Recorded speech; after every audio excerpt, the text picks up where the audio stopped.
akan share dan materi dan akan merekam pertemuan kita pada hari ini. Baik, kita mulai. Bismillahirrahmanirrahim. Assalamualaikum warahmatullahi wabarakatuh. Salam kenal, salam uh, jumpa dalam pertemuan perdana kita pada hari ini, yaitu pembahasan tentang tes wawasan kebangsaan, di mana pada tes ini teman-teman diminta untuk menganalisa sebuah kemampuan, tidak hanya kemampuan menghafal, tapi juga dituntut untuk bisa mengaplikasikan hafalan tersebut ke dalam kehidupan sehari-hari. Kakak perkenalan terlebih dahulu. Nama kakak Julius Tiranda, tapi dipanggil Kak Julius. Saat ini kakak bekerja di bagian perekonomian dan pembangunan Setda Kabupaten Bangka Barat, salah satu ibu kota, salah satu kabupaten baru bersama dengan beberapa kabupaten lain di Provinsi Gorontalo dan Provinsi Banten, yaitu kami berada di Provinsi Bangka Belitung. Kakak sebagai ASN sejak tahun 2015 dan saat ini masih tetap di bagian perekonomian dan pembangunan, masih mengurusi tentang inflasi, pengelolaan BUMD dan CSR. Untuk materi TWK sendiri sebenarnya kalau dibandingkan di zaman kami tes terlebih dahulu, ini soal tahun 2019 terutama yang tahun kemarin, itu sangat signifikan sekali perbedaannya. Namun kita coba share pengalaman karena kakak juga sebagai mentor dan juga owner dari bimbel, salah satu bimbel di Provinsi Bangka Belitung.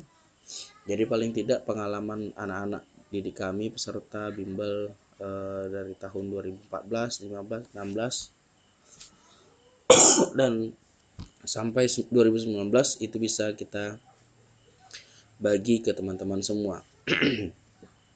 Sorry suara kakak dalam kondisi kurang fit, rada flu hari semalam ya, semalam mulai muncul flu, namun kakak tetap semangat untuk bertemu dengan teman-teman karena ini pertemuan perdana. Sayang kalau jadwal yang sudah ditentukan oleh pihak manajemen sahabat CPNS ternyata bisa tidak kita laksanakan pada malam hari ini. Jadi tetap kakak hadir di depan sahabat semua untuk berbagi tips seputar tes wawasan kebangsaan. Nanti mungkin kakak akan share secara materi per pertemuan, namun hari ini kita akan belajar terlebih dahulu tentang pilar negara. Pilar negara kakak bagi menjadi 2. Jadi pertemuan kita ada 6 teman-teman, di mana pertemuan pertama dan kedua itu membahas tentang pilar negara. Karena pilar negara ini ada 4, jadi kita bagi 2. Satu pertemuan, hari pertemuan perdana itu pilar negaranya tentang Pancasila dan undang-undang. Pertemuan hari kedua itu pilar negaranya tentang Bhinneka Tunggal Ika dan NKRI. Lalu pertemuan ketiga kita akan membahas tentang nasionalisme karena masih berhubungan dengan pilar negara. Lalu kita akan masuk ke pertemuan keempat tentang bela negara karena itu masih ada hubungannya dengan nasionalisme.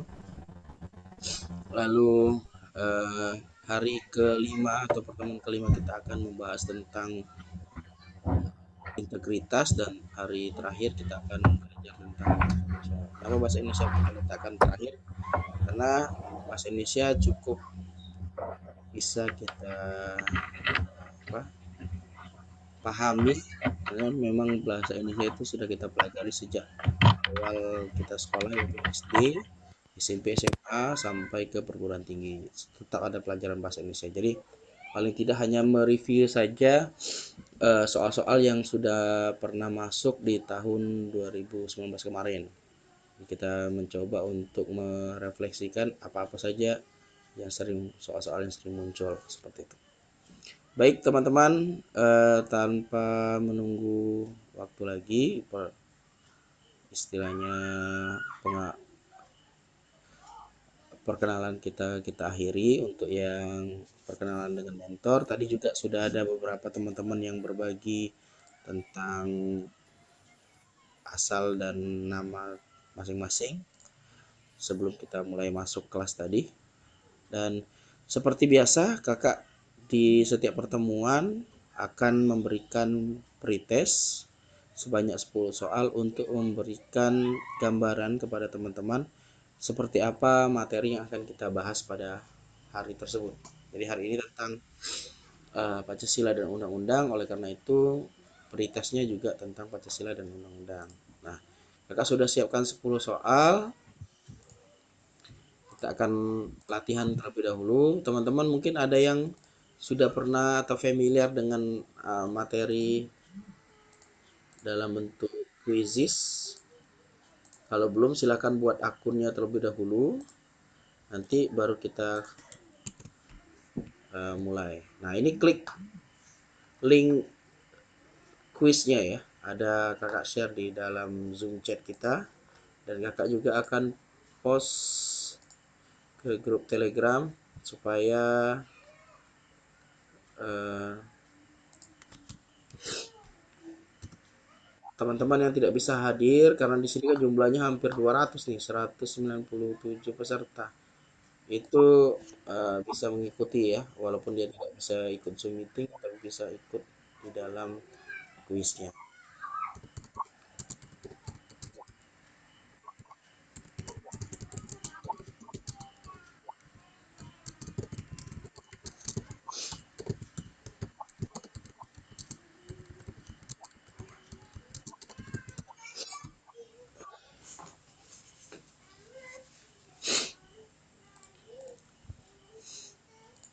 Ya, silakan diklik linknya teman-teman. Sudah ada wow 33 peserta yang bergabung.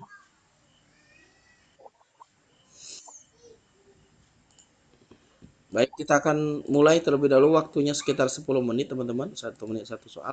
Jadi usahakan bisa menjawab dengan benar, jangan terlalu cepat mengambil keputusan, baca dengan teliti. Nanti kita akan latihan lagi di pembahasan soal. Oke, kita akan mulai, hitung mundur 5, 4, 3, 2, 1.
Baik teman-teman, sudah ada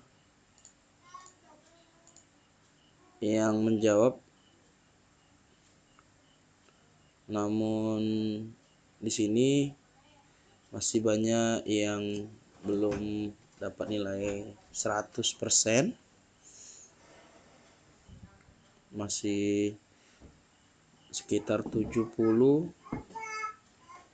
sampai 70%.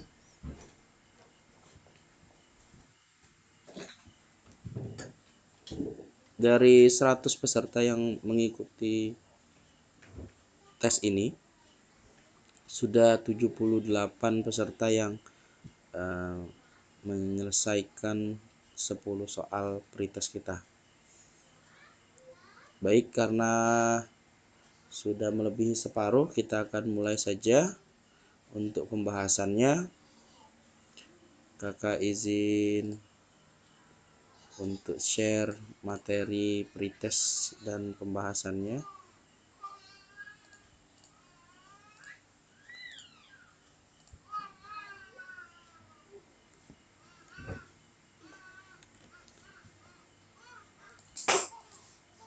Apakah teman-teman melihat file yang kakak share ini? Cukup jelas terlihat? Iya, terlihat Kak. Oke. Terlihat Kak. Baik, terima kasih.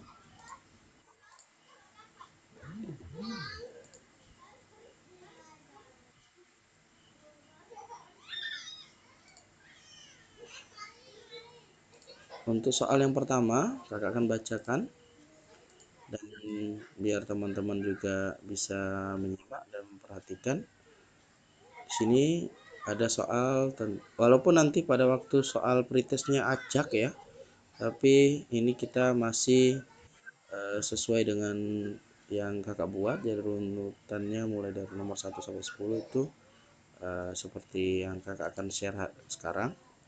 Tapi bagi teman-teman yang merasa bingung, belum pernah ikut pretest melalui aplikasi Kuizi seperti ini, pasti akan merasa ini bukan soal pertama ya, ini soal kedua, ketiga ya, karena di dalam tes yang kakak buat itu soalnya random dan setiap teman-teman memiliki waktu yang berbeda-beda, hasilnya pun nanti akan berbeda walaupun jawabannya sama. Jadi tergantung kecepatan, tergantung juga ketepatan dalam menjawab soal yang diberikan. Baik, soal yang pertama, paham radikalisme menjadi ancaman serius bagi keberlangsungan kehidupan berbangsa dan bernegara. Deputi 5 KSP Jalis Wardani mengakui persoalan radikalisme di Indonesia sudah mulai meningkat sejak 10 tahun terakhir. Suaranya putus-putus ya? Oke. Apakah terdengar dengan jelas sekarang? Lancar Kak.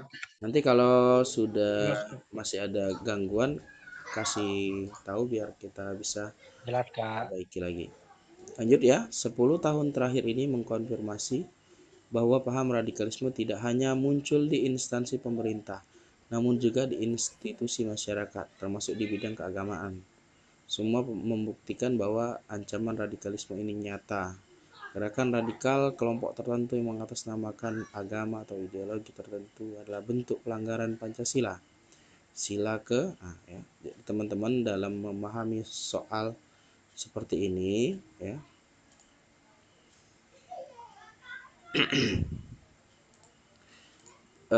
soal TWK itu ada 30 soal dan dibagi ke dalam 5 kisi-kisi. Soalnya panjang-panjang dan membuat dan pilihannya sama seperti TKP, hampir semuanya betul. Di beberapa soal tahun kemarin itu soalnya banyak berhubungan dengan pengamalan dalam kehidupan sehari-hari. Oleh karena itu, sebaiknya kalau kakak memberikan saran atau tips kepada teman-teman dalam menjawab soal TWK, jangan baca teks dulu ya. Jadi yang ini itu adalah teksnya ya, sampai sini. Nah, ini semua adalah teksnya ya, sampai sini. Lalu nah ya, ini teks yang tidak perlu kita baca terlebih dahulu, karena di dalam soal TWK tanpa melihat teks pun sebenarnya kita sudah bisa menebak jawabannya apa ya. Itu untuk mengefektifkan waktu. Jadi di dalam waktu, apalagi nanti keluar seperti misalnya sekolah kedinasan, tesnya ada 110 soal dengan waktu 100 menit. Teman-teman tidak memiliki banyak waktu untuk hanya membaca soal dan terjebak di beberapa soal-soal yang panjang. Oleh karena itu, mengefektifkannya, kalau teman-teman mau mencoba untuk mengeliminasi ya waktu yang ada agar tidak terbuang sia-sia, sebaiknya baca langsung ke soal. Soalnya apa di sini? Maaf Kak, mau tanya, untuk soal hari ini bisa dilihat di mana ya Kak? Soal apa ya? Soal pretestnya ada di dalam link yang kakak berikan. Oke. Ini kakak bagi lagi, silakan masuk. Anggung Gigi Mutawadi mungkin baru bergabung. Silakan, masih kita tunggu untuk mengerjakan pretestnya. Jadi kita sambil latihan, maksudnya saya materinya Kak, maaf salah. Kalau materinya akan dibagi setelah ini ya, setelah pembahasan pertemuan hari ini pukul 9 kita akan simpan rekaman hari ini. Oh, ini direkam ya? Sebentar kakak cek dulu. Ya, ini direkam. Nah, jadi setelah rekaman ini kita simpan ke dalam Google Drive. Bersamaan dengan itu juga kita akan bagikan ke grup Telegram. Jadi teman-teman bisa baca materinya, bisa lihat lagi pembahasannya, dan juga bisa menonton pembahasan dan materi yang diberikan hari ini. Lanjut ya. Nah, jadi soalnya itu hanya di sini teman-teman. Gerakan radikal kelompok tertentu yang mengatasnamakan agama atau ideologi tertentu adalah bentuk pelanggaran sila keberapa gitu ya. Nah, kata kuncinya kan di sini ya, agama atau ideologi. Untuk memahami Pancasila ya, terutama butir-butir Pancasila, teman-teman harus tahu dulu bahwa butir-butir Pancasila ini setiap butirnya memiliki karakter yang berbeda-beda. Misalnya sila pertama atau sila 1 ya, ini merujuk kepada kegiatan yang berhubungan dengan agama atau religion. Agama. Lalu sila yang kedua atau kemanusiaan yang adil dan beradab itu tentang hak azazi manusia. Lalu yang ketiga ya, itu sila Persatuan Indonesia tentang nasionalisme atau rasa cinta terhadap tanah air, dan juga patriotisme, rela berkorban. Sorry, ini tulisannya kurang rapi ya, karena mengetiknya atau menulisnya pakai mouse. Lalu yang keempat ini Pancasila sila keempat itu tentang demokrasi.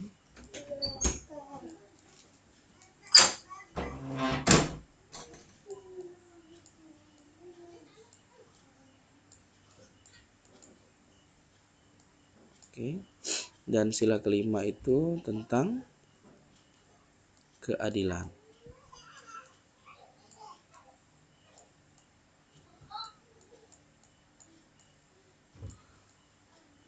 Nah, kalau berhubungan dengan agama sudah pasti ini adalah sila pertama, teman-teman. Jadi ini kita bisa langsung jawab tanpa melihat teks. Ini kunci yang pertama. Jadi teman-teman untuk dalam membahas soal apalagi berhubungan dengan sila Pancasila sebaiknya lihat dulu soalnya mau ke arah mana, lalu baru baca teks. Jangan baca teks dulu, baca soal baru baca teks lagi. Jangan terlalu banyak makan waktu. Oke, sebelum ke soal selanjutnya, kakak ucapkan selamat hari lahir Pancasila. Mungkin di sini ada yang melakukan kegiatan-kegiatan yang berbau tentang Pancasila, ada upacara atau misalnya melihat atau menonton tentang instruksi atau pidato presiden terkait dengan hari lahir Pancasila. Jadi ingat tanggal 1 Juni itu diperingati hari lahirnya Pancasila. Sedangkan hari kesaktian Pancasila, ada yang tahu tanggal berapa? Boleh share di kolom chat ya. Kita lanjut ya. Hari kesaktian Pancasila. Silakan di share di kolom chat. Ini bagian dari pengetahuan kebangsaan kita. 1 Oktober. Oke. Rotua Intan, selamat. Kemampuan tentang Pancasilanya cukup baik ya. Delviana Gusnia juga bagus, 1 Oktober. Setelah G30 SPKI, betul. Resti Cahyani UIN. Lanjut ya. Jadi tepat sekali hari ini kita mulai materi perdana tentang Pancasila, tentang wawasan kebangsaan, dan tepat di hari lahir Pancasila. Kenapa hari tanggal 1 Juni diperingati sebagai hari lahirnya Pancasila? Ada yang tahu? Silakan share di kolom chat. Kita lanjut ke soal nomor 2. Sambil teman-teman mengetik ya, kita lihat siapa yang memiliki pengetahuan tentang Pancasila. Kalau di dalam pembahasan ini silakan teman-teman baca yang ada di sahabat CPNS, karena berkaitan dengan usulan Insinyur Soekarno dalam sidang BPUPKI. Siap, betul.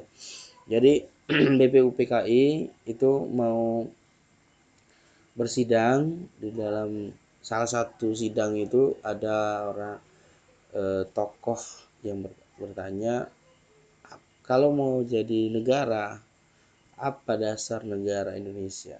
Apa dasar negara yang akan kita bentuk? Lalu Insinyur Soekarno berdiri dan mengatakan bahwa Pancasila, negara ini berideologi Pancasila, ketuhanan yang Maha Esa, kemanusiaan yang adil beradab, persatuan Indonesia, kerakyatan yang dipimpin oleh hikmat kebijaksanaan dalam permusyawaratan perwakilan dan keadaan sosial bagi seluruh rakyat Indonesia. Itu dia ucapkan secara jelas dan tegas ya, di depan semua anggota BPUPKI. Karena pidato Bapak Soekarno ya, bukan Kak? Oke, betul ya. Anggung dan Ari Nindi ya. Lanjut. Ini pembahasan soal yang pertama tadi.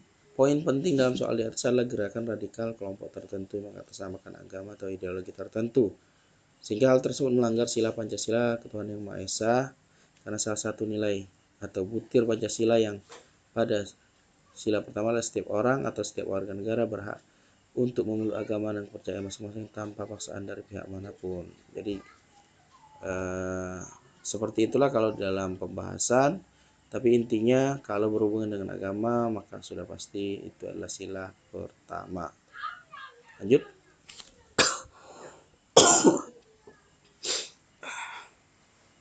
Soal kedua, ledakan bom bunuh diri telah terjadi di markas Mapolres Tabes Medan, Sumatera Utara pada hari Rabu tanggal 13 November 2019 pagi. Pelaku diduga orang yang menggunakan jaket online. Setidaknya ada 6 orang terluka akibat bom tersebut, terdiri dari 5 anggota polisi dan 1 warga sipil. Aksi tersebut merupakan contoh kasus bentuk penyimpangan dari sila. Ya, ini teksnya teman-teman, sekali lagi.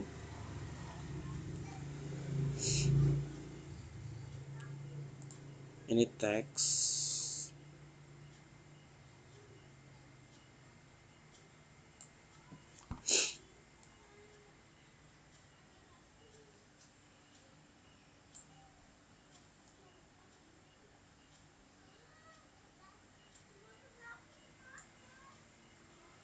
Nah, lalu pertanyaannya adalah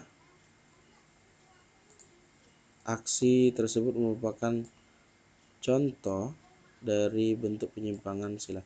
Kalau dia tidak menjelaskan, ya, tidak termaktub di sini, ya, maka kita harus baca, ya. Nah, bacanya pun, ya, ini poin penting di dalam menganalisa soal TWK, ya. Jadi ketika kita berhadapan dengan soal TWK dengan waktu yang cukup singkat, kita harus menggunakan 2 teknik di dalam teknik membaca cepat. Namanya teknik scanning sama teknik skimming. Teknik scanning itu artinya kita membaca dari awal, ya, sampai akhir dengan cepat. Nah, itu perlu latihan, teman-teman. Ledakan bom bunuh diri terjadi maksimal Sumatera dari tahun 2019 pagi. Seperti itu, ya. Jadi memang dibaca dari awal sampai akhir secara cepat. Nah, latihan seperti itu biasa kita pakai untuk melatih teknik scanning kita, menycan dari awal sampai akhir secara utuh. Atau kita menggunakan teknik satu lagi namanya skimming. Skimming itu adalah mengidentifikasi kira-kira soal ini kata kuncinya apa. Nah, kebanyakan di soal TWK itu adalah menggunakan teknik skimming, yaitu mengidentifikasi berdasarkan data-data yang ada supaya apakah ini bisa menjadi kata kunci di dalam soal ini atau tidak. Sekarang saya tanya kepada teman-teman, silakan teman-teman baca menggunakan teknik skimming yang mana menjadi kata kunci untuk soal kedua ini. Yang saya stabilo, yang kakak stabilo, itu adalah teksnya. Silakan identifikasi kira-kira yang mana menjadi kata kunci. Silakan dijawab di Zoom chat kita.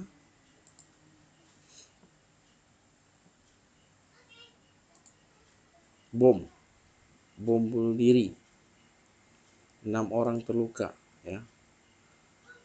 Bom, 6 orang terluka. Terus apa lagi tadi? 6 orang terluka, ya.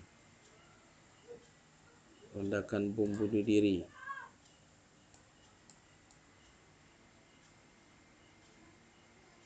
Oke.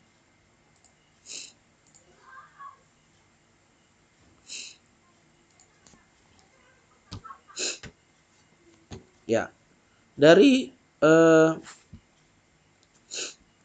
kata kunci yang kita temukan, jadi tidak mesti harus dibaca secara detail, ya. Dari kata kunci bom, ledakan bom bunuh diri, 6 orang terluka, ini membuat kita tahu bahwa ini berhubungan dengan hak azazi seseorang atau hak azazi manusia, di mana hak kita selaku warga negara yang tidak ada masalah dengan orang tersebut, tapi dirampas hanya untuk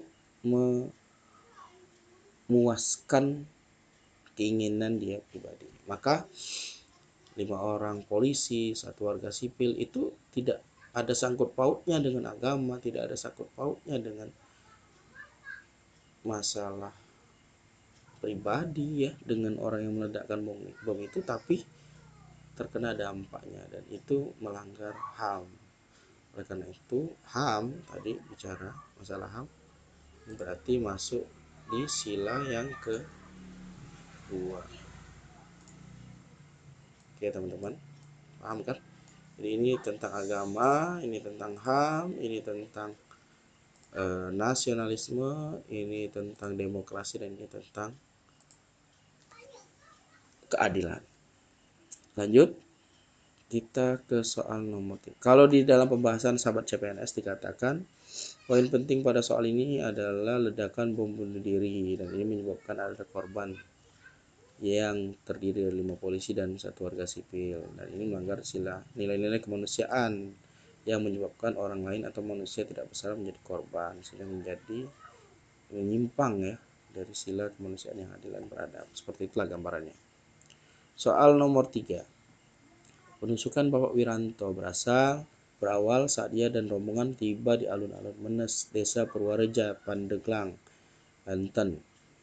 Bapak Wiranto dan rombongan menuju kampus Universitas Matlaul Anwar, Banten untuk menghadiri peresmian gedung perkuliahan Universitas Matlaul Anwar. Setelah menghadiri acara tersebut, Wiranto menuju alun-alun Menes pada pukul 11.30 waktu Indonesia bagian Barat. Saat tiba di alun-alun Menes, tiba-tiba SA menusuk Wiranto hingga tersungkur. Penusukan terhadap Bapak Wiranto merupakan gerakan radikalisme yang tidak sesuai dengan nilai Pancasila, sila ke. Ya. Jadi sekali lagi ini teks ya teman-teman.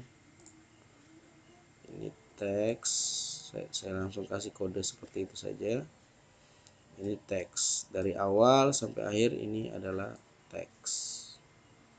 Nah, sekarang yang jadi pertanyaan,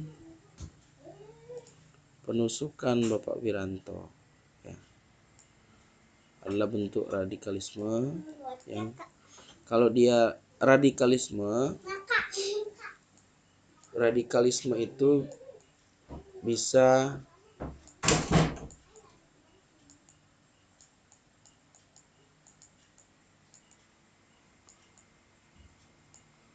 ke agama,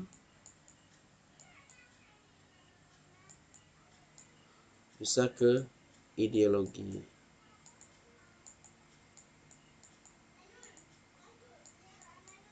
Nah, tapi ini tidak hanya paham atau kepercayaan yang dia buat ya, tapi bahkan membuat sebuah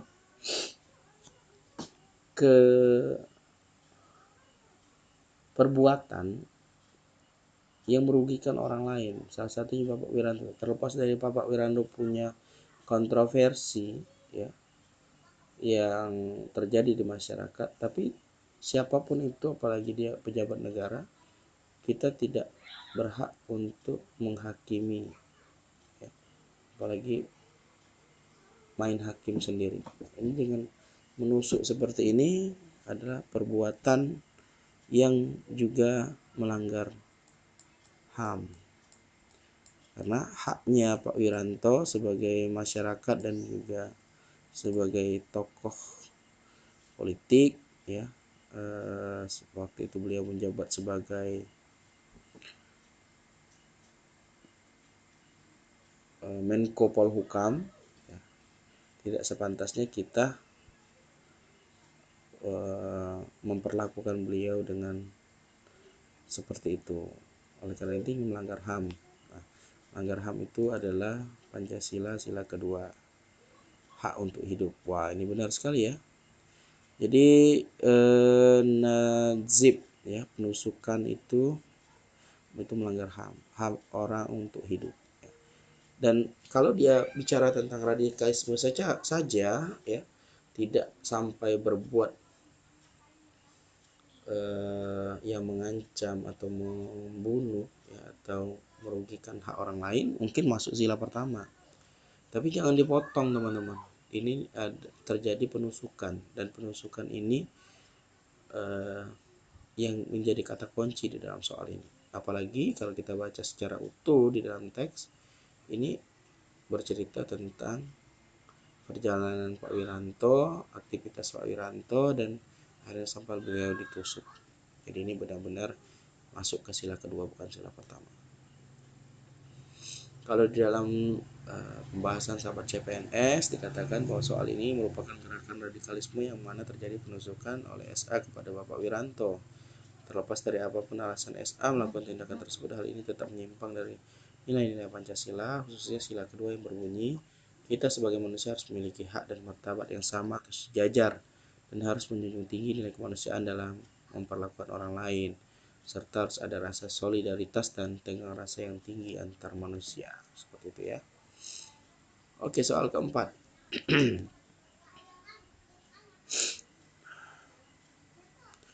Dewi mendapat nilai terbaik dari lomba melukis. Namun Dewa tidak terima karena menganggap lukisan Dewi abstrak dan tidak lebih baik dari lukisannya. Mengejek dan mencela hasil karya orang lain merupakan pelanggaran sila lebih ke ya? keberapa? Wow, Ya. Ini sekali ya. lagi adalah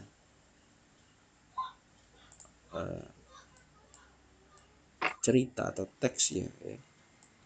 Tanpa teman-teman baca pun harusnya teman-teman bisa mengidentifikasi lewat soal. Soalnya apa? Mengejek dan mencela hasil karya orang lain merupakan pelanggaran Pancasila sila keberapa? Di dalam keadilan ya, sosial bagi seluruh Indonesia, atau poin yang ke sila kelima, itu salah satunya adalah menghargai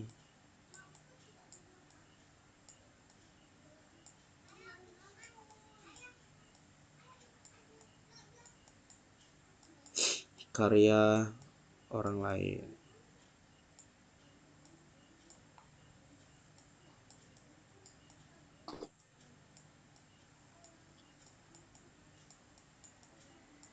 Nah, jadi menghargai karya orang lain itu adalah masuk dalam sila yang kelima. Oleh karena itu kalau mengejek berarti melanggar sila yang kelima.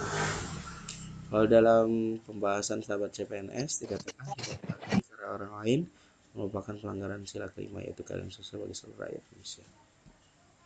Nanti kita akan belajar hari ini tentang butir-butir Pancasila dan pengamalannya dalam kehidupan sehari-hari. Lanjut soal ke-5. Arino adalah cendekiawati yang tidak cerdik-cerdik amat. Pada pelaksanaan pemilu bulan lalu, ia tidak melaksanakan prinsip pemilu luber-jurdil secara sempurna.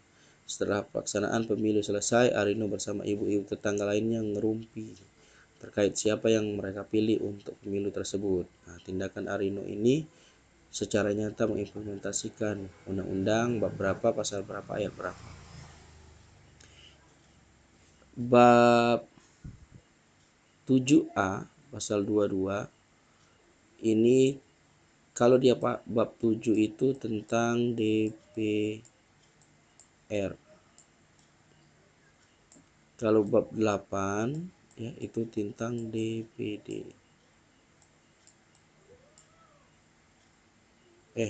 Bab 7. Bab 7A ya. Bab 7A. Ini hapus. Masalah.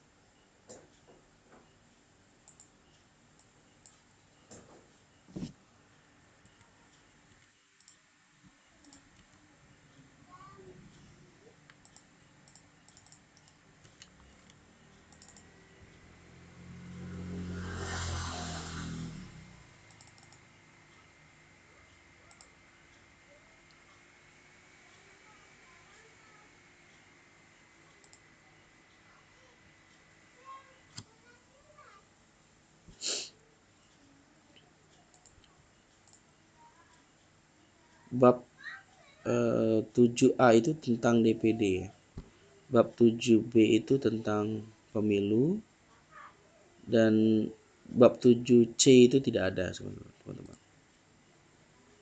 Jadi bisa dikatakan bahwa yang E sudah pasti salah.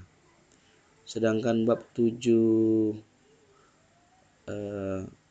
karena ini tentang pemilu ya, Luber-Jurdil, berarti ini tentang bab 7B. Sehingga bab 7B pilihannya adalah pasal 22 ayat 1, pasal 22 ayat ayat 1 atau pasal 21 ayat 2. Nah, untuk tindakan pemilu salah satunya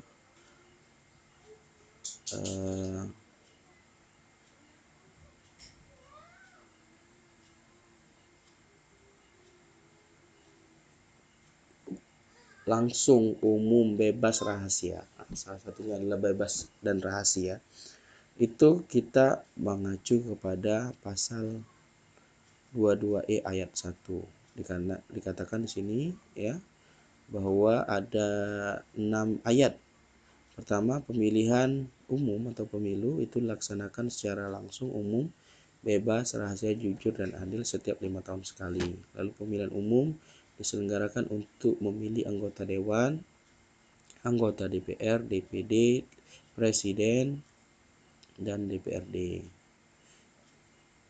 Pasal 22E ayat 3, serta pemilihan umum untuk memilih anggota DPR dan anggota DPRD adalah partai politik. Lalu yang keempat, peserta pemilihan umum untuk memilih anggota DPRD adalah perseorangan. Pemilihan umum diselenggarakan oleh KPU yang bersifat nasional, tetap, dan mandiri. Ketentuan lebih lanjut tentang pemilihan umum diatur dengan undang-undang. Seperti itu ya. Maaf Kak, trik cara menghafal undang-undang secara cepat bagaimana ya? Jadi ini yang biasa kami lakukan di dalam kelas tatap muka. Jadi kami meminta nanti ada tabel yang bisa teman-teman adopsi di dalam materi hari ini, yang lalu kemudian bisa teman-teman salin ulang ya. Jadi tidak perlu untuk menghafal, tapi cukup disalin ulang tabelnya. Itu bisa membuat teman-teman jadi lebih mudah menghafal dibandingkan teman-teman harus menghafal satu persatu, karena ketika menghafal satu persatu tidak ada sulit untuk bisa dicerna. Dan ingat sekali lagi, pasal demi pasal yang ada di dalam Pancasila undang-undang itu tidak bisa, nanti tidak akan keluar yang seperti textbook tapi sudah lebih aplikatif, sudah lebih mengarah kepada kehidupan sehari-hari. Jadi memang tidak perlu teman-teman menghafal satu pasal, satu ayat itu secara lengkap, tapi ambil intisarinya. Nah, hari ini pada presentasi hari ini sampai pukul 9 nanti kita akan berikan tabelnya supaya teman-teman bisa mudah menghafal dan juga mudah mengingat. Oke, lanjut. Soal nomor 6. Bambang dikenal oleh tetangganya sebagai seorang warga negara yang baik dan sayang anak-anaknya. Hal itu ia buktikan dengan menyekolahkan anak-anak minimal sampai pendidikan dasar 9 tahun. Tindakan Bambang tersebut secara nyata merupakan implementasi positif dari undang-undang bab berapa, pasal berapa, ayat berapa ya. Karena ini berhubungan dengan pendidikan, maka sudah pasti ini berhubungan dengan pasal 31 ayat 1 dan 2. Dan untuk yang pendidikan dasar 9 tahun itu ada di pasal 31 ayat 2. Kalau dalam pasal 31 ayat 2 kan ada 5 ayat. Di pasal 31 ada 5 ayat. Ayat 2-nya itu Setiap warga negara wajib mengikuti pendidikan dasar dan pemerintah wajib membiayainya. Ini adalah maksudnya 9 tahun pendidikan dasar. Dulu 6 tahun batas SD, tapi sekarang sudah sampai 9 tahun atau SMP. Jadi pasal 31 ini baik ayat 1 sampai ayat 5 bercerita tentang pendidikan. Lalu soal nomor 7,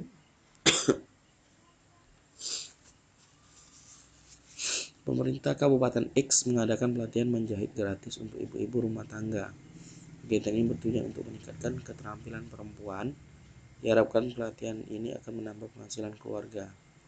Kegiatan yang diselenggarakan pemerintah sesuai dengan ketentuan Undang-Undang Negara Republik Indonesia tahun 1945, terutama pasal berapa, ayat berapa. Jadi ini kata kunci di dalam soal ini adalah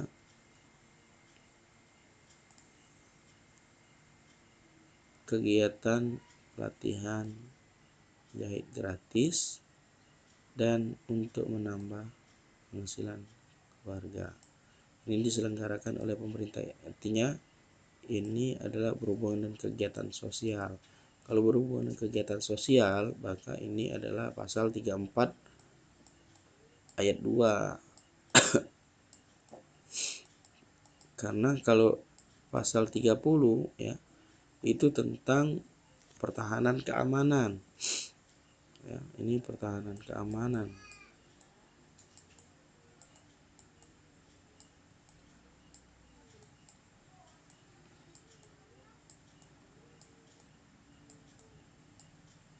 Pertahanan dan keamanan.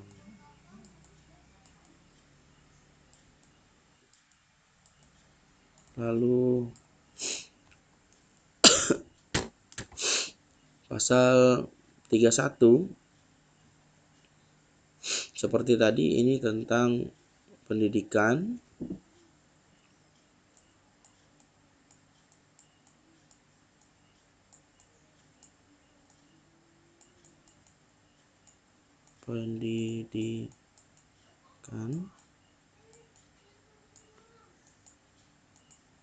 Lalu pasal 32 ini tentang kebudayaan.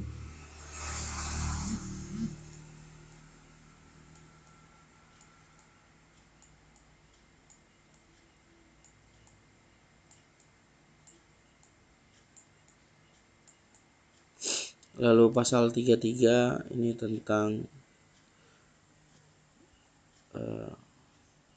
cabang-cabang produksi.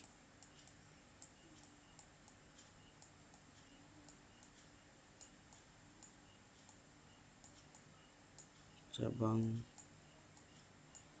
produksi.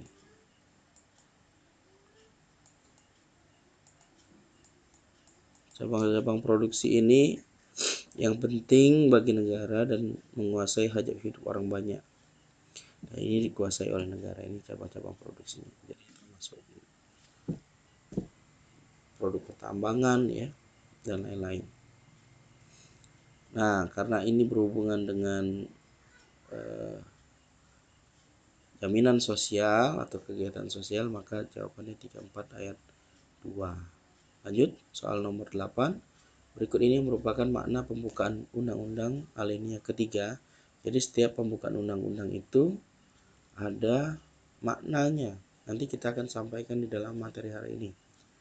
Jadi alinea ketiga itu ada 3 makna. Yang pertama, memotivasi spiritual yang luhur, bahwa kemerdekaan kita adalah berkat rahmat Tuhan yang Maha Kuasa. Yang kedua adalah berkeinginan didambakan oleh segenap bangsa Indonesia terhadap suatu kehidupan yang berkesinambungan antara kehidupan material dan spiritual dan kehidupan dunia dan di akhirat. Lalu yang ketiga adalah pengukuhan pernyataan proklamasi kemerdekaan. Dari ketiga ini yang masuk dalam pilihan jawaban itu hanya yang B. Maka ini makna-makna pembukaan ini teman-teman harus pahami dan baca agar paling tidak ketika soalnya masuk bisa menjawab. Nah, ini kalau di pembahasan sahabat CPNS. Lalu soal ke-9, berikut ini merupakan makna pembukaan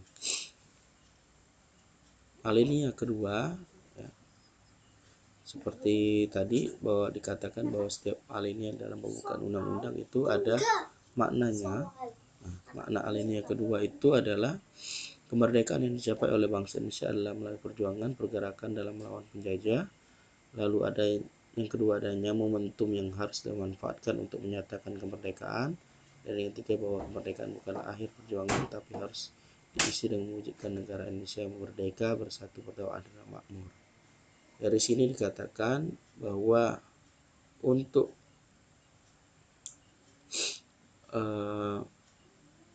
menjadi makna dari pembukaan yang kedua adalah yang C, kemerdekaan yang dicapai bangsa Indonesia itu melalui perjuangan melawan pergerakan melawan penjajah. Jadi jawabannya adalah C. Ini pembahasannya. Lalu soal terakhir. Sejak pandemi COVID-19 melanda Indonesia, pemerintah melalui Kementerian Koordinator Bidang Perekonomian telah membuat sebuah terobosan untuk meningkatkan soft skill masyarakat. Nah, ya, polanya sama, cuma dibedakan tentang kasusnya saja. Maka yang berhubungan dengan sosial, karena ini ada kartu prakerja, lalu untuk meningkatkan soft skill, dan itu dibuat oleh pemerintah, ya. Maka ini berhubungan dengan kegiatan sosial, teman-teman. Kalau dihubungan dengan kegiatan sosial atau bantuan sosial, maka masuk ke 34 ayat 2. Mungkin itu pertemuan kita untuk pretest pada hari ini.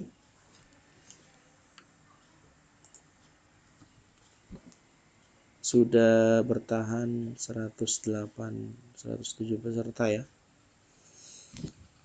Masih semangat, teman-teman, untuk mendapat materi hari ini. Sekarang sudah pukul 8. Kita akan masuk ke materi.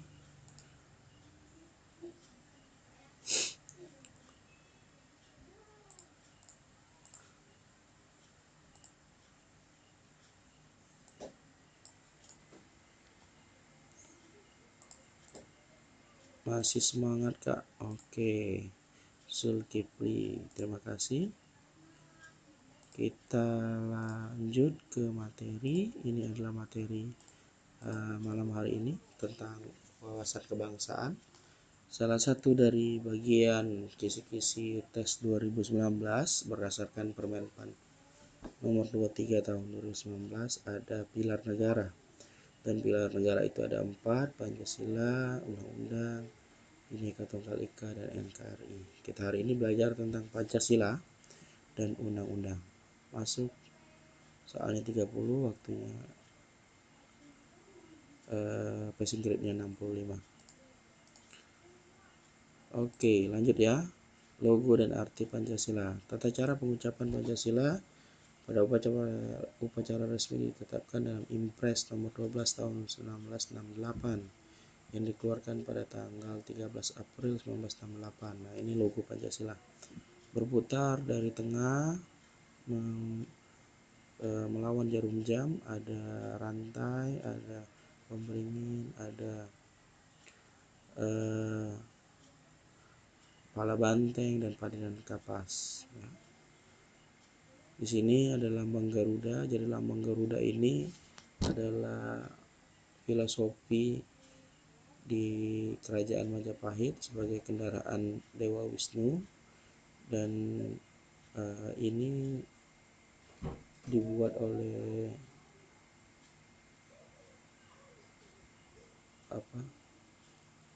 Sultan Hamid II, ya. Dulu lambang negara kita tidak seperti ini, tapi gambar orang berparuh burung, terus bertangan mengepak bertangan memegang perisai. Ini perisainya tetap ada di sini. Lalu ada sayap di belakangnya. Namun diganti jadi seperti ini. Ini ada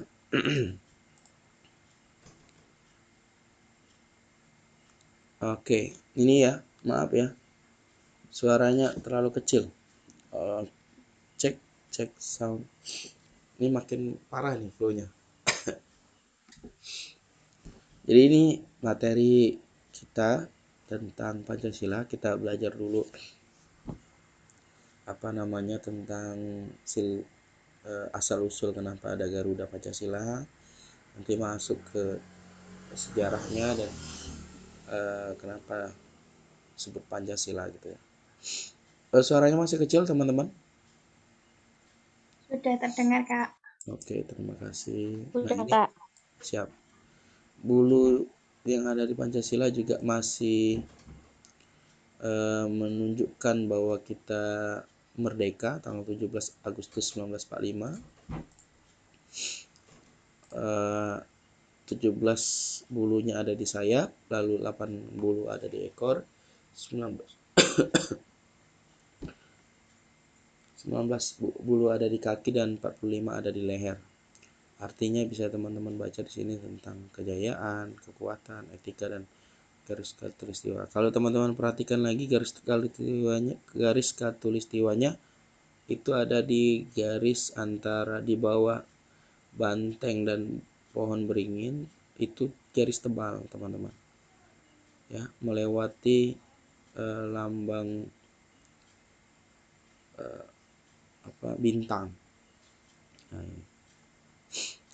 Lalu asal kata Pancasila berasal dari bahasa Sanskerta yang artinya panca itu 5, sila itu sendi atau dasar.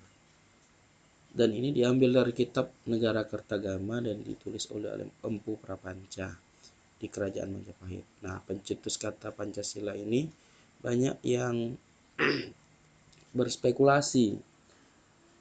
Memang awalnya Muhammad Yamin ya, tapi butir-butirnya juga akhirnya yang banyak orang mendukung itu Insinyur Soekarno yang paling tahu isinya ya. Pencetus kata nama Pancasila itu Muhammad Yamin. Lalu dasar negara menurut Muhammad Yamin tanggal 29 Mei 1945 itu ada peri kebangsaan, peri kemanusiaan, peri ketuhanan, peri kerakyatan, dan peri kesejahteraan rakyat. Lalu untuk menurut Dr. Supomo tanggal 31 Mei 1945 dasar negara itu ada persatuan, kekeluargaan, keseimbangan lahir batin, musyawarah dan keadilan rakyat. Lalu dikuatkan oleh Insinyur Soekarno tanggal 1 Juli 1945. Dasar negara kita itu adalah kebangsaan, internasionalisme, mufakat, kesejahteraan sosial, dan ketuhanan yang berkebudayaan. Dari tiga ini akhirnya dirangkum. Sultan Hamid II itu pencetus logonya, lambang Garuda yang kepalanya seperti gambar burung, sayapnya ya itu Sultan Hamid II. Tapi untuk namanya itu Muhammad Yamin. Maaf Kak, tolong jangan terlalu cepat-cepat ngejelasinnya. Oke, ini yang paling lambat ya. Kakak juga berusaha untuk menjaga suara agar tidak habis di tengah-tengah perjalanan. Oke, lanjut ya. Jadi karena ada 3 orang tokoh waktu itu, Muhammad Yamin, Dr. Supomo, Insinyur Soekarno membuat rumusan dasar Pancasila, maka akhirnya tanggal 1 Oktober diputuskanlah dasar negara kita adalah Pancasila. Seperti itu. Dengan poin-poin yang sudah disampaikan seperti Piagam Jakarta. Nah, ini ada panitia 9 yang menjadi kelompok ya dalam membentuk panitia kecil di sidang BPUPKI. Panitia ini dipimpin oleh Insinyur Soekarno dan memberikan rumusan Pancasila. Tokoh-tokohnya ada Insinyur Soekarno, Dr. Muhammad Hatta, Mr. Ahmad Subarjo, Abdul Zakar Muzakir, Abi Kusno Cokro Sujoso, Kiai Haji Wahid Hasim, Mr. Muhammad Yamin, Mr. Amaramis, dan Haji Agus Salim. Ketuanya Insinyur Soekarno sebagai motor penggerak dari tim 9 ini. Lalu ada dari tokoh nasional dan tokoh Islam, tokoh agama. Dulu pernah terjadi ada pemerasan sila oleh Insinyur Soekarno menjadi Trisila dan Ekasila. Sempat di kepemimpinan Pak Presiden Joko Widodo, Kepala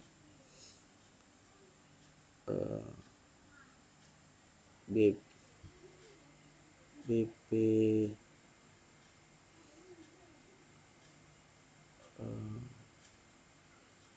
tentang ideologi Pancasila ini ya,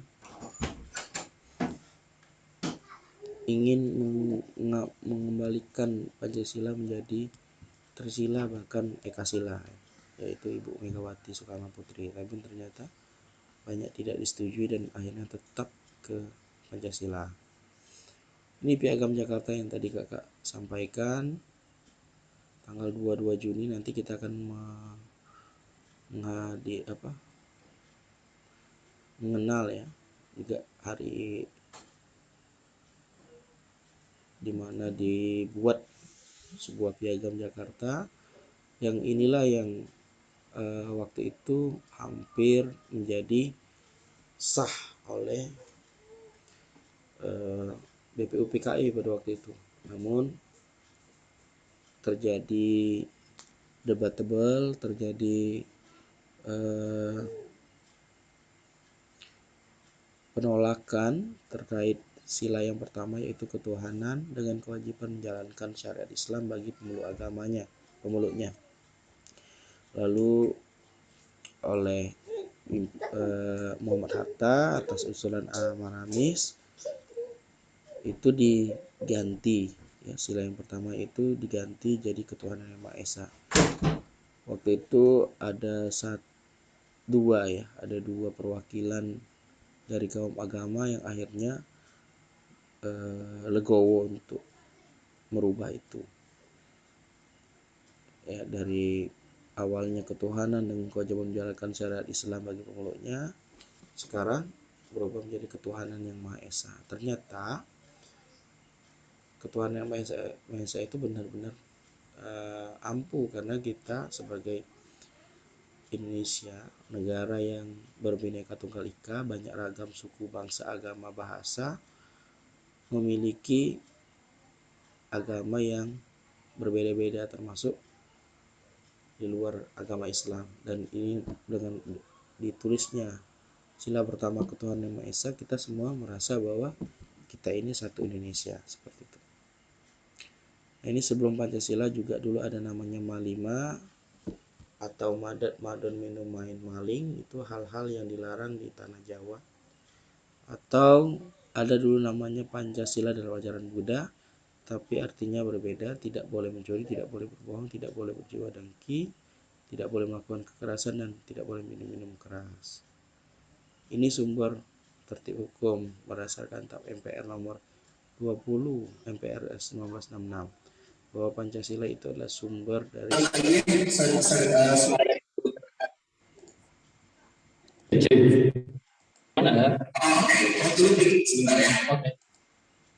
terkejut saya.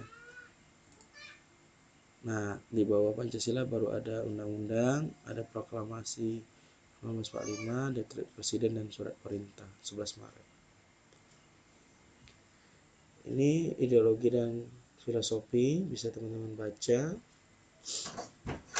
Peran dan fungsi Pancasila sebagai jiwa bangsa, jiwa kepribadian bangsa, sumber dari segala sumber hukum, perjanjian luhur bangsa, pandangan hidup yang mempersatukan bangsa, cita-cita dan tujuan seluruh bangsa, satu-satunya asas dalam kehidupan bangsa, dan modal pembangunan. Ini juga teman-teman bisa baca sebagai asas organisasi. Dulu Pancasila adalah satu-satunya azas di dalam sebuah organisasi yang ada di Indonesia.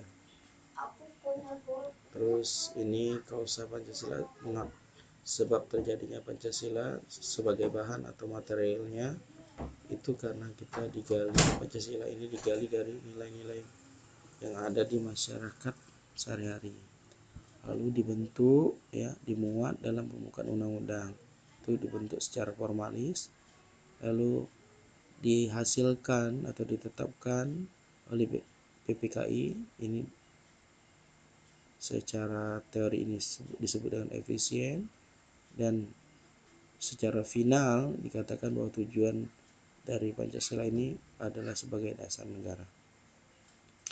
Dasar dari ideologi negara Indonesia pertama adalah Pancasila sebagai dasar negara, itu tercantum dalam Undang-Undang 45 alinea keempat. Lalu Pancasila sebagai ideologi bangsa ini diartikan sebagai suatu konsep tentang sistem nilai yang secara individu maupun kebersamaan dipandang sebuah prinsip hidup ideal yang dicita-citakan dan diinginkan untuk diwujudkan dalam kehidupan berbangsa dan bernegara. 3. Pancasila sebagai pandangan hidup bangsa dipergunakan sebagai petunjuk atau pedoman kehidupan berbangsa dan bernegara yang meliputi berbagai bidang kehidupan. Jadi jembatan keledai untuk memahami ideologi negara ini, terutama Pancasila, itu bagaimana kita, kalau di sini tidak ada, tapi kita harus tahu, nanti teman-teman bisa buat sendiri atau searching di beberapa sumber, atau nanti kita coba request ke pihak sahabat CPNS untuk dibuatkan jembatan keledai. Kalau dari kakak tidak ada kira-kira apa hubungan dari sebelum, sesudah, dan pada masa pembentukan Pancasila ini ya. Lalu nilai-nilai Pancasila ya, ini bisa teman-teman baca, ada nilai ketuhanan yang Maha Esa, nilai kemanusiaan yang adil dan beradab, nilai persatuan Indonesia, nilai kerakyatan yang dipimpin oleh kebijaksanaan, permusyawaratan, perwakilan, dan nilai keadilan sosial bagi seluruh rakyat Indonesia. Ini silakan teman-teman baca lagi agar lebih paham. Lalu Pancasila sebagai sumber nilai juga bisa dibaca-baca, ada nilai dasar, nilai instrumental, dan nilai praksis. Lalu ini ada 3 nilai menurut Profesor Notonegoro, beliau adalah seorang ahli tata negara, di mana di dalam nilai Pancasila itu ada nilai material, ada nilai vital, dan kerohanian. Di kerohanian ada nilai kebenaran atau rasio, ada nilai keindahan atau perasaan, nilai kebaikan atau kehendak, dan nilai religius atau kepercayaan. Pancasila sebagai paradigma juga sebagai cita-cita bangsa Indonesia, sebagai jiwa bangsa, sebagai model pembangunan dan dasar negara Republik Indonesia. Ada 3 dimensi Pancasila menurut Dr. Alfian, dimensi realitas, dimensi idealisme, dan dimensi fleksibilitas. Lalu berdasarkan susunan Pancasila ada yang organis, saling mengisi dan mengkualifikasi, dan hierarkis piramidal, artinya berurutan dari tingkat yang lebih luas ke yang khusus. Nah, jika dibeda-bedakan ya, artinya dipecah, sila 1 itu hanya bersifat teokrasi absolut. Jangan cepat banget kak, oke ini ya. Jadi di dalam Pancasila sila pertama saja, misalnya teman-teman tidak mau Pancasila, hanya satu sila saja, sila ketuhanan yang Maha Esa saja yang diakui, maka kita orangnya teokrasi absolut. Maksudnya hanya mengakui bahwa agama itu yang paling mutlak, itu yang agama yang paling sakral, yang paling mulia. kalau hanya teori atau sila pertama saja yang kita akui, tidak sila-sila yang lain tidak kita akui. Kalau sila kedua saja yang kita akui, maka kita itu orangnya bersifat kosmopolitanisme, ya. Sosialnya tinggi, tapi tidak mementingkan agama dan demokrasi. Jadi kita makhluk sosial. Atau sila ketiga, yang kita pilih sebagai sila ketiga saja, ya, tidak yang sila lain tidak kita pilih, maka kita orangnya bersifat chauvinisme, yaitu orang yang cinta tanah air berlebihan, orang yang menganggap bahwa negaranya lah yang paling kuat, yang paling hebat, negara lain tidak hebat. Atau sila keempat saja, maka kita ini seorang yang demokrasi liberal. Demokrasi bagus, tapi liberal, ya. Menganggap bahwa demokrasi yang paling sempurna, ya. Sehingga teori-teori lain, ya, itu dikesampingkan. Atau sila kelima saja, berarti kita ini orangnya komunis, karena menganggap bahwa keadilan itu untuk semua masyarakat. Jadi kita tidak beranggapan bahwa adil itu karena agamanya, adil itu karena jenjang status sosialnya, tapi kita adil secara, pokoknya tingkat keadilan itu jadi hal yang utama, ya. Itu jadi makanya komunisme atau ateisme, jadi kita tidak bertuhan, tidak menganggap bahwa yang lain itu sama, bahkan menganggap yang lain itu lebih rendah. Karena di paham komunisme salah satunya itu apa yang kita punya itu hak orang lain juga, termasuk punya orang adalah hak kita juga, seperti itu. Jadi paham-paham yang ditanamkan dalam kehidupan sehari-hari seperti itu. Lanjut, nah ini teori tentang Pancasila, ada teori individualistik, itu dipopulerkan oleh Thomas Hobbes, John Locke, J.J. Rousseau, Herbert Spencer, dan H.G. Lessing. Maksudnya isi dari teori individualistik itu adalah negara dijalankan secara individu dan melindungi hak secara individu. Atau teori tentang Pancasila itu tentang teori golongan yang dipopulerkan oleh Marx, Lenin, dan Engels, di mana isinya dikatakan bahwa negara dianggap sebagai alat dari suatu golongan untuk menindas golongan lain. Dan terakhir, teori tentang Pancasila itu teori integralistik yang dipopulerkan oleh Spinoza, Hegel, dan Adam Muller, di mana katakan bahwa negara itu menjamin kepentingan masyarakat seluruhnya. Dari tiga teori ini akhirnya diambillah teori individu, teori golongan, teori integral untuk menjadi satu teori namanya Pancasila.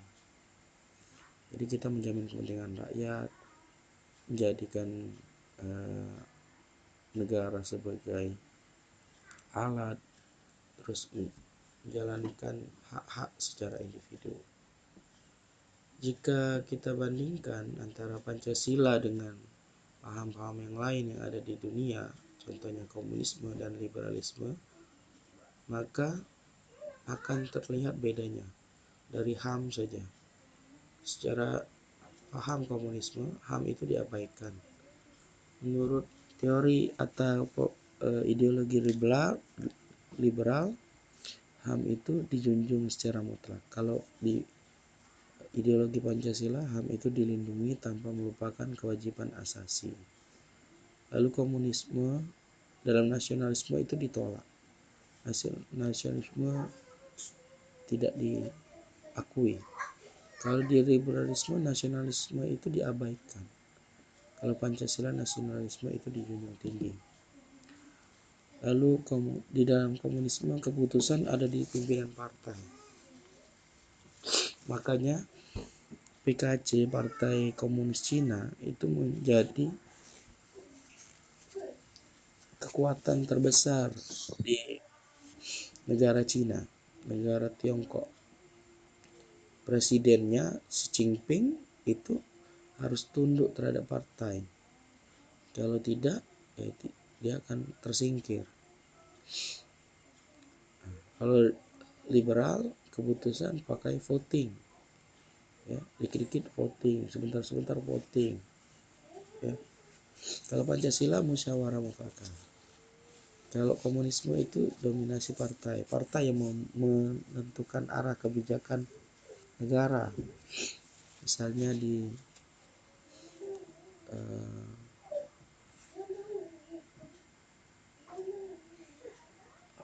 negara-negara komunis ini selain Cina apa ya? Rusia misalnya. Ya, itu dominasi partai. Nah, sedangkan liberal, ya, Korea Utara, ya, dominasi partai. Sedangkan liberal itu dominasi mayoritas masyarakat. Nah, kalau Pancasila tidak ada yang mendominasi. Masyarakat tidak, partai tidak, gitu. Dulu pernah banyak partai, tapi akhirnya tidak jadi gitu. Di komunisme tidak ada oposisi. Di liberalisme ada oposisi. Di Pancasila ada oposisi tapi dengan alasan sebagai penyeimbang salah satunya. Di komunisme tidak ada perbedaan pendapat. Di liberalisme ada perbedaan pendapat. Di Pancasila ada perbedaan pendapat dan dihargai.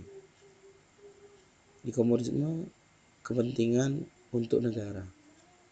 Kalau di liberalisme kepentingan mayoritas, kalau Pancasila kepentingan seluruh rakyat. Lalu sikap positif terhadap Pancasila, ya, ini dalam bidang politik, ekonomi, dan lokal. Silakan teman-teman baca lagi. Nah, ini butir-butir Pancasila. Yang penting teman-teman untuk bisa dipahami. Jadi di butir-butir Pancasila itu ada 7 butir di sila pertama, lalu ada 10 butir di sila kedua, lalu ada 7 butir lagi di sila ketiga, lalu ada 10 butir lagi di sila keempat, lalu terakhir ada 11 butir di sila kelima. Nah, ini silakan teman-teman baca lagi. Intinya tentang agama, tentang kepercayaan, tentang ketakwaan, lalu kerukunan hidup, hormat menghormati antar kebebasan menjalankan agama. Kak, nanti slide-nya dibagiin ke kita nggak? Dibagiin ya, dibagiin. Untuk apa tidak dibagiin? Kan kakak minta dibaca ulang ya. Lalu sila kemanusiaan yang adil beradab itu memperlakukan manusia sesuai dengan harkat dan martabatnya, artinya berhubungan dengan HAM, ya sama-sama Delviani. Lalu persamaan derajat, persamaan hak, kewajiban, saling mencintai, tengah rasa, tanpa selera ini sama ya, tengah rasa, tidak semena-mena, gemar melakukan kegiatan kemanusiaan, bela keadilan kebenaran, menghormati dan bekerja sama. Persatuan Indonesia, kesatuan, keselamatan bangsa, negara, rela berkorban, cinta tanah air, kebanggaan kebangsaan dan bertanah air, ketertiban dunia, persatuan Indonesia dan pergaulan, memajukan pergaulan. Di sila keempat, punya hak dan kewajiban yang sama, tapi dalam demokrasi, tidak memaksa kehendak, musyawarah mufakat, menghormat keputusan, bertanggung jawab terhadap hasil keputusan, mementingkan kepentingan bersama, dan lain-lain. Berikan kepercayaan kepada wakil-wakil. Ini tentang pemilu ya. Semua masuk di sila keempat. Sila kelima itu perbuatan gotong royong, hak dan kewajiban, tidak menggunakan untuk bersifat pemerasan terhadap orang lain, suka menolong, tidak boros. Boros gaya hidup mewah itu tidak ada di sila kelima. Adil terhadap sama, menghormati orang lain, tidak merugikan kepentingan umum, suka bekerja keras, menghargai hasil karya orang lain. Ini teman-teman tadi di soal nomor berapa ya, nomor 7 nomor 8 kayak. Lalu berhubungan dengan keadilan sosial. Nah, kalau diringkas, sila pertama itu tentang agama, sila 2 kemanusiaan, sila ketiga cinta tanah air, sila 4 demokrasi, dan sila kelima kemakmuran. Sekarang kita masuk ke Undang-Undang 1945. Masih semangat teman-teman? Kita sekarang masih ya? Lanjut Kak. Sekarang sudah pukul 20.30. Mudah-mudahan suaranya pas ya sampai pukul 9, karena setelah ini harus break, istirahat, sudah harus kembali bekerja besok. Ini lahirnya terbentuknya undang-undang. Jadi dulu ya, di awal ada dibentuk namanya BPUPKI tanggal 29 April 1945. Lalu dibentuklah panitia 9 perumusan perancang undang-undang tanggal 22 Juni 1945. Lalu panitia tersebut dipimpin oleh Soekarno dan punya anggota 38 orang di BPUPKI. Dibentuk juga panitia kecil untuk merancang undang-undang dan pasal-pasalnya. Itu dipimpin oleh Dr. Supomo. Tanggal 14 Juli BPUPKI melakukan sidang untuk meminta laporan dari panitia perancang undang-undang. Lalu kemudian BPUPKI merumuskan undang-undang tanggal 10 sampai 16 Juli 1945. Terus sejarahnya. Nah, dari masa ke masa kita pernah berapa kali ganti konstitusi atau undang-undang. Pertama dulu namanya Undang-Undang Dasar 1945. Mulai berlaku sejak 18 Agustus 1945 setelah Indonesia berdiri atau setelah proklamasi diumumkan, lalu sampai tanggal 27 Desember 1949. Dan ini ditetapkan oleh BPKI ya. Ada postesnya. Untuk postes hari ini kita menyiapkan yang soal Pancasila yang hot ya, semua tentang pengamalan Pancasila. Untuk undang-undang nanti kita ada sediakan waktu lain, karena soalnya 20 soal, takut kemalaman kalau dikerjakan sekarang. Lalu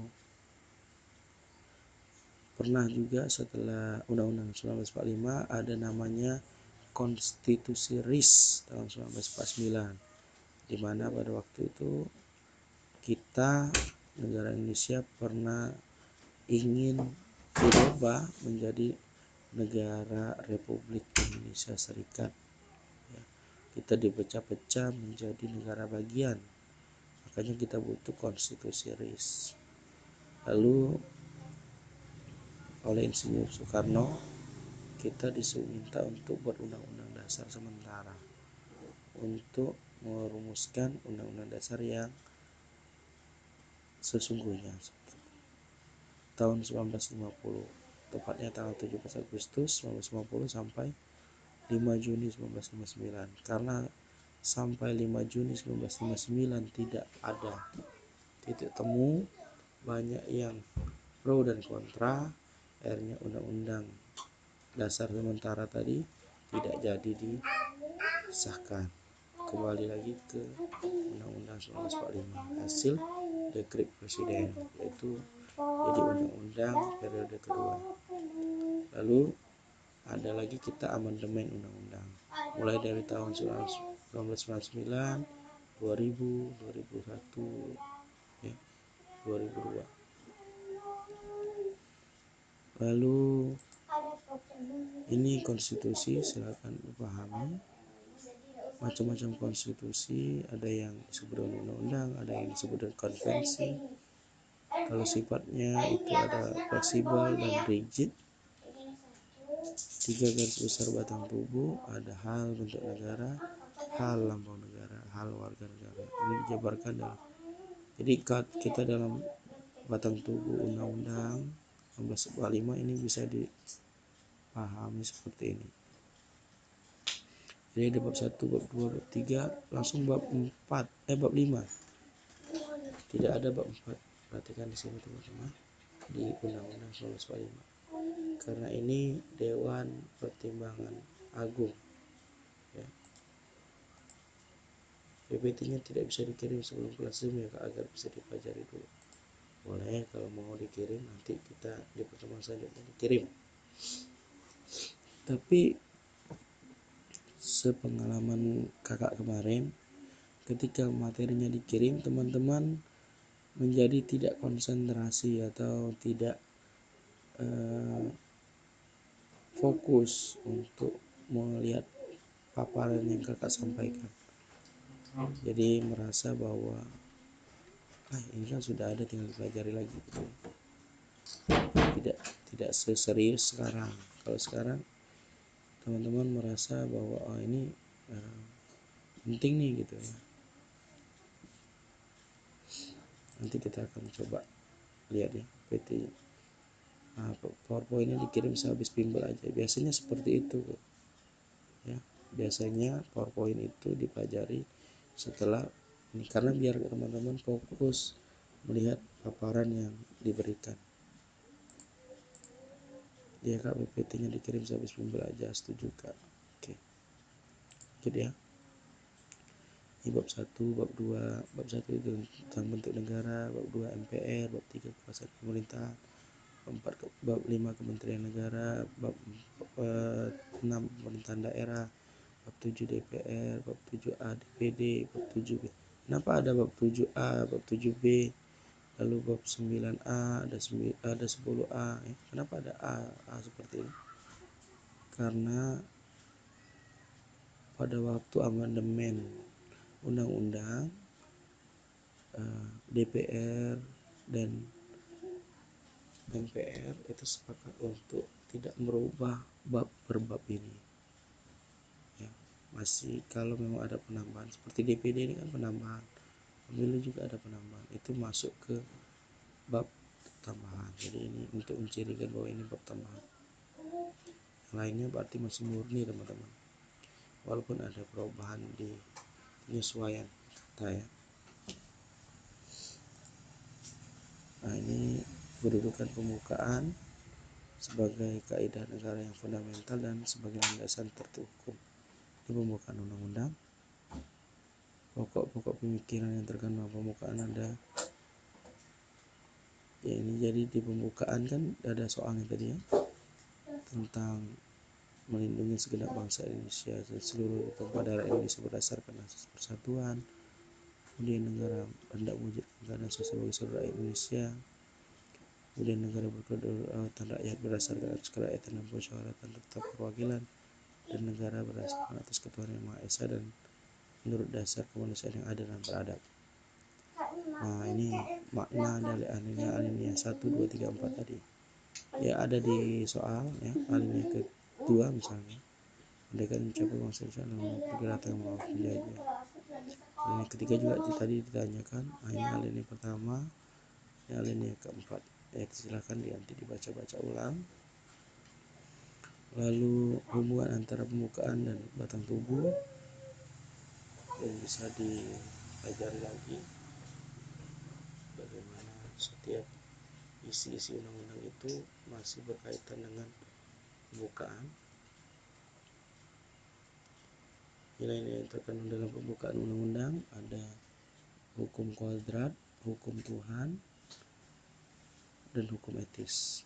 Nah, di setiap alinea nilai-nilai dalam pembukaan undang-undang ada yang bersifat universal, maksudnya nilai-nilai itu dijunjung tinggi oleh bangsa-bangsa di seluruh dunia.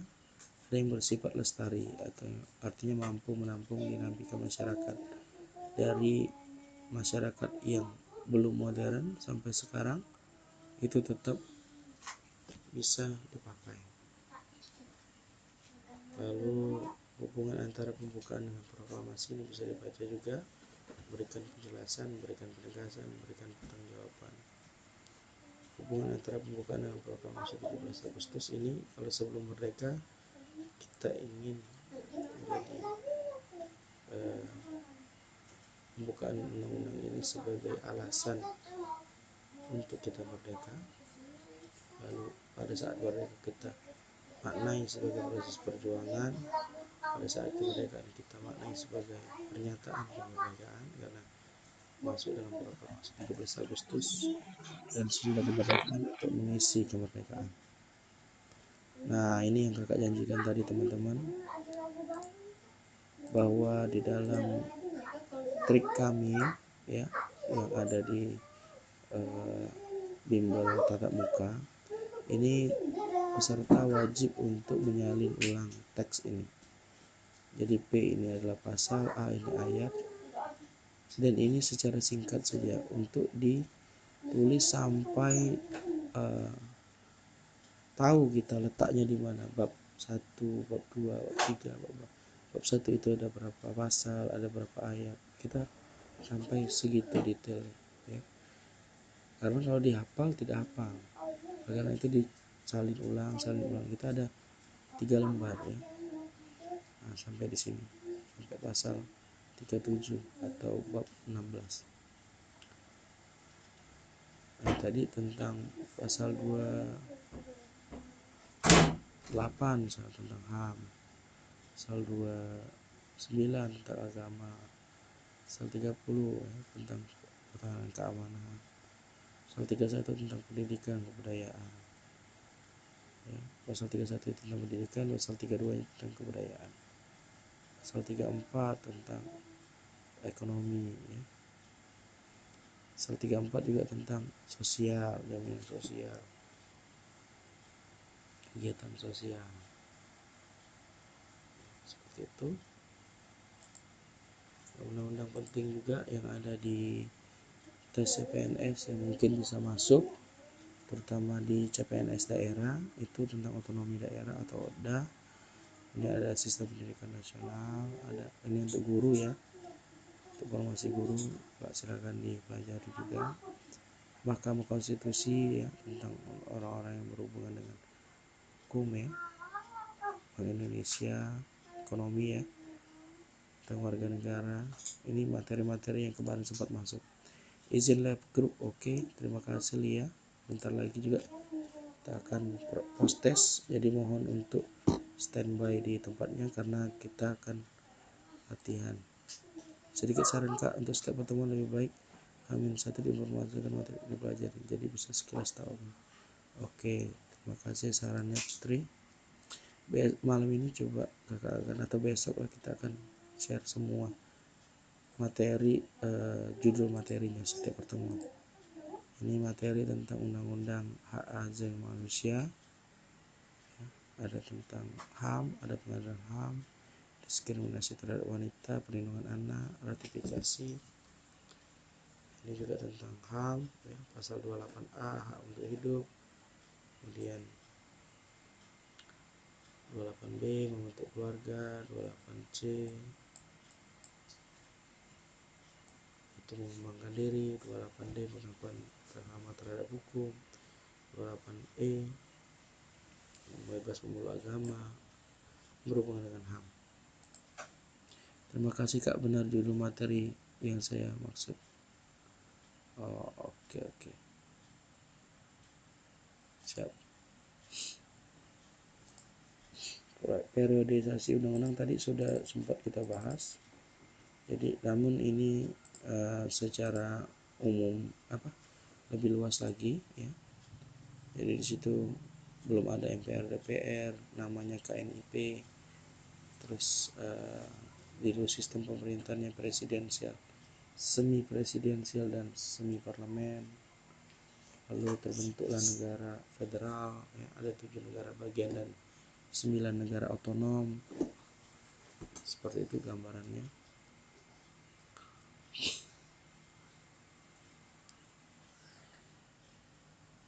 Lalu undang-undang sebelum amandemen itu ada pembukaan, ada pasal-pasal itu 20 bab, 73 pasal, 194 ayat, 3 pasal aturan paralel dan 2 pasal peraturan tambahan.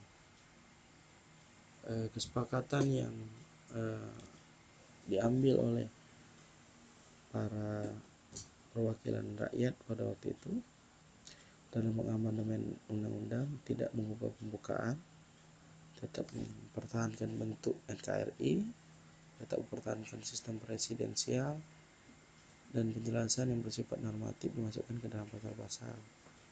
Lalu terakhir perubahan dilakukan secara adendum. Adendum itu terpisah satu persatu, tambahan-tambahan gitu. Tujuan amandemen memenuhi unsur tuntutan reformasi untuk merevisi undang-undang, merevisi ulang, dan agar isi undang-undang lebih jelas setelah diamandemen. Nah, ini tanggal-tanggal dan pasal yang diamandemen. Tanggal 19 Oktober 1999 itu yang diamandemen pasal 5, 7, 9, 13, 14, 15, 17, 20, 21. Lalu pas tanggal 18 Agustus 2000 pasal yang diamandemen 18, 19, 20, 22, 25, 26, 27, 28, 30 dan 36. Lalu amandemen ketiga tanggal 9 November 2001. Pasal yang di amandemen itu pasal 1, 3, 6, 7, 8, 11, 17, 22, 23, 24 dan terakhir tanggal 10 Agustus 2002 yang di amandemen itu pasal 2, 6, 8, 11, 16, 23, 24, 31, 32, 33, 34, 37 termasuk undang-undang peralihan dan tambahan. Lalu bab 4-nya dihapus. Nah, mungkin itu pertemuan kita untuk materi hari ini. Sudah jam 20:46 teman-teman. Masih ada sedikit waktu untuk bisa tanya jawab sebelum kita masuk ke soal post-test pada hari ini. Materi yang disampaikan berbeda dengan kalau materi kita kembangkan sendiri dari berbagai sumber, namun ada beberapa yang kita ambil dari sahabatcpns.com, tapi tidak sama persis, jadi kita modifikasi. Kenapa Eka ada perbedaan?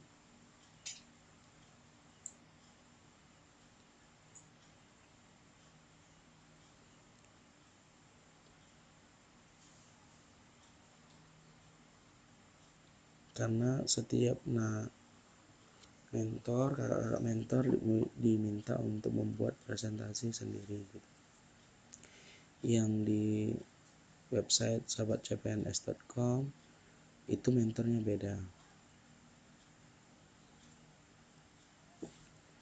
Ada perbedaan di mana Eka Fitri Mulyani? Nggak ada sih Kak, maksudnya intinya sama tapi cuman tulisannya yang beda gitu. Ya, memang diberikan kewenangan masing-masing mentor. Awalnya saya kira ini Kak, saling melengkapi gitu. Materinya. Ya, sebenarnya seperti itu harapannya. Jadi jangan sampai ada pembeda maksudnya. Tapi kalau kita ambil hanya materi dari sahabat CPNS yang sudah ada sekarang, takutnya tidak ada pengembangan materi teman-teman. Jadi kita coba untuk modifikasi. Oke Kak, terima kasih. Sama-sama. Ada lagi yang lain? Kakak sambil siapkan materi post-test kita malam hari ini ya.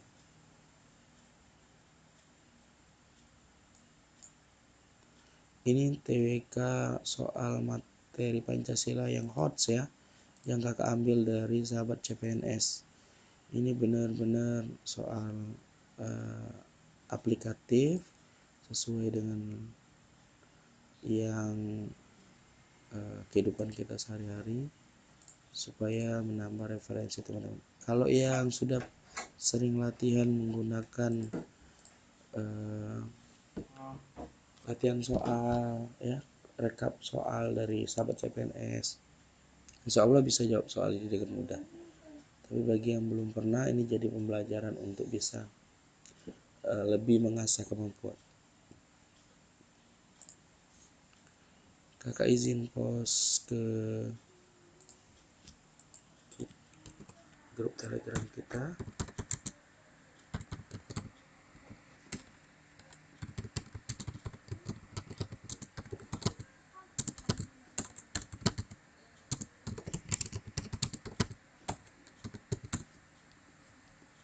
Ada lagi yang mau ditanyakan?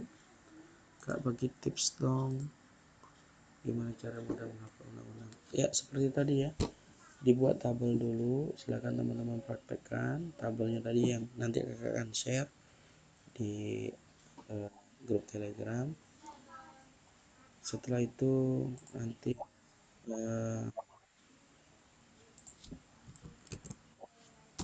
dilatih, kalau belum hafal dibuat lagi tabel berikutnya. Jadi teman kita yang salah satu peserta bimbel tahun 2019 itu dapat di Kemenko Perekonomian, itu dia menyalin buku bahkan ya, kalau kami tidak mengizinkan juga, tapi kak saking rajinnya dia tuh, buku yang dia beli di Gramedia dia salin ulang dan akhirnya dia lolos sekarang di kementerian.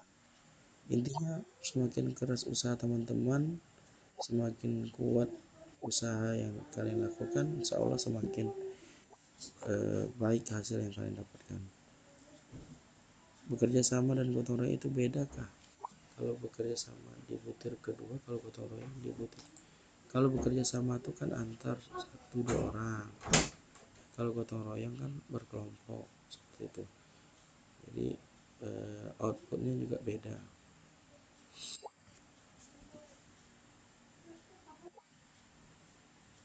Sudah ada berapa nih peserta yang bergabung? Sudah 25 ya. Ada lagi yang mau ditanyakan teman-teman terkait Pancasila dan undang-undang? Tapi intinya tidak akan soal yang akan keluar tentang Pancasila itu tidak betul-betul detail ya, hanya intinya apa gitu. Untuk pembahasan soal post-testnya juga akan dikirim lewat Google Drive. Jadi ada pembahasannya ya, tidak kita latih di dalam pertemuan hari ini, tapi teman-teman bisa baca sendiri. Itu kita langsung ambil dari sahabat CPNS.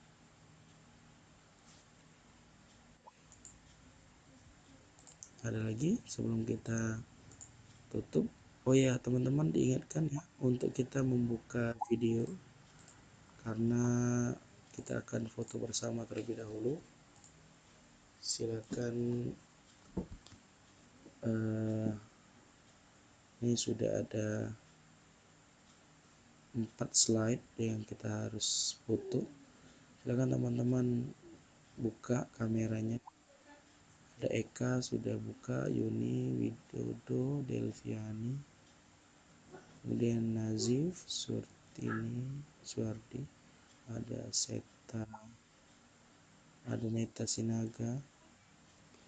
Oke, kita foto bersama dulu untuk sesi slide yang pertama. Kakak silakan saja. 1, 2, 3. Oke, kita post di dalam grup Telegram kita. Slide yang kedua, silakan isi 1, 2, 3. Sebentar. Jadi waktu bersama tidak tik selah. Kalau 3 telah. Oke. Isi yang Titik. Do maganya ko HP ya titik aja. yang ketiga, slide yang ketiga silakan dibuka videonya 1, 2, 3.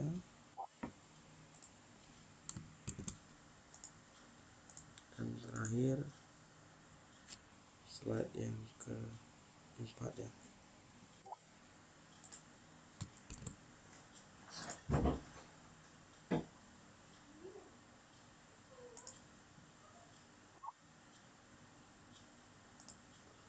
Oke. Ya, terima kasih teman-teman sudah mengikuti pertemuan perdana ini dengan sangat baik dan antusias. Kakak ucapkan terima kasih atas perhatian dan partisipasi semuanya. Kita jumpa lagi di Selasa malam Rabu depan. Semoga tidak ada halangan seperti suara yang kurang maksimal hari ini. Tapi teman-teman juga tetap semangat, jaga kesehatan, jaga protokol kesehatan, dan kita akan membahas pertemuan TWK ini selama 6 kali pertemuan ya. Jadi besok Selasa depan akan ada pertemuan kedua tentang pilar negara, yaitu Bhinneka Tunggal Ika dan NKRI. Saya akhiri pertemuan hari ini dengan mengucapkan wassalamualaikum warahmatullahi wabarakatuh. Terima kasih. Waalaikumsalam warahmatullahi wabarakatuh. Terima kasih Kak Rotua Intan. Waalaikumsalam warahmatullahi wabarakatuh. Thank you, Kak. Thank you Kak Arindi, ada VV dan yang lain. Saya izin live ya. Nanti kelasnya post testnya silakan dikerjakan. Kita hitung dari 5, 4, 3, 2, 1. Makasih.